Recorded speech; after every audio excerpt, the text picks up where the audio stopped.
Как да медитираме? Настани се удобно. Намери поза, в която да ти е комфортно.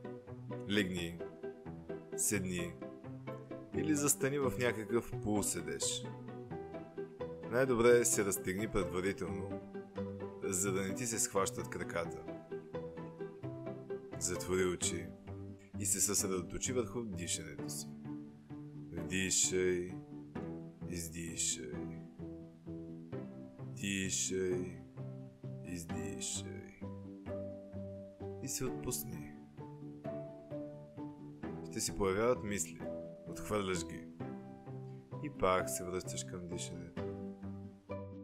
След известно време мислите се окротяват, ума се изпразва, издига се и вече не възприемаш света толкова насериозно.